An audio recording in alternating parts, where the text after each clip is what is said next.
Trust పెట్టి ఏదైనా decision తీసుకోవచ్చు. ఓన్లీ ముఖ్యంగా పాయింట్స్ ఏంటి, ఏదైనా పెద్ద చేంజ్ చేయకూడదు. అదేలాగా కావాలి అంటే ఒకసారి డిస్కస్ చేసుకోవాలి. డీసీ దగ్గర కూర్చి డిస్కస్ చేసుకొని నా దగ్గర కూర్చి డిస్కస్ చేసుకోవాలి.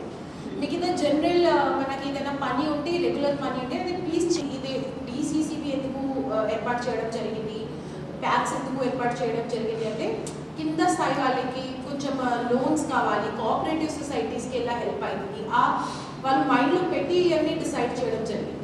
సో ఇవి ముఖ్యంగా పాయింట్ మైండ్లో పెట్టి డిసిజన్ తీసుకోండి. ఎందుకంటే ఫీల్డ్ లెవెల్లో ఏమవుతుంది, ఓకే ఇష్యూస్ ఉంటాయి, ఇంట్రెస్ట్ పే చేయలేదు, లోన్స్ చాలా ఉంటాయి, వాళ్ళకి కూడా మంచి లాభం వస్తాయి, మీకు కూడా మీకు అకౌంట్స్లో ఇవన్నీ కొంచెం కరెక్ట్గా వస్తాయి. వాళ్ళకి హెల్ప్ అంటే ఎలా, మీరు నాకు తెలియలేదు ఎలా చేయవచ్చు, ఎంత పే చేస్తే నాకు ఎలా రెన్యువల్ వస్తాయి, ఎంత నాకు మినిమం రిక్వైర్మెంట్ ఎంత ఉంది, అది ఇన్ఫర్మేషన్ వాళ్ళకి క్లియర్గా ఉండాలి కూడా చెప్పొచ్చు. వాళ్ళకి అర్థమైంది లాంగ్వేజ్ యూజ్ చేసి వాళ్ళకి చెప్తే వాళ్ళకి కూడా లాభం వస్తాయి.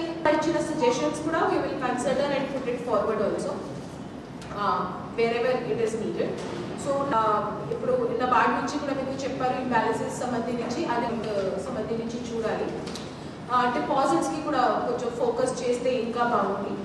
మన ఇంకా లోన్స్ ఇవ్వచ్చు, ఇంకా వేరే వాళ్ళకి లోన్స్ హెల్ప్ చేయవచ్చు. పర్సెంటేజ్ కరెక్ట్ అయితే అందరికీ హెల్ప్ అవుతుంది.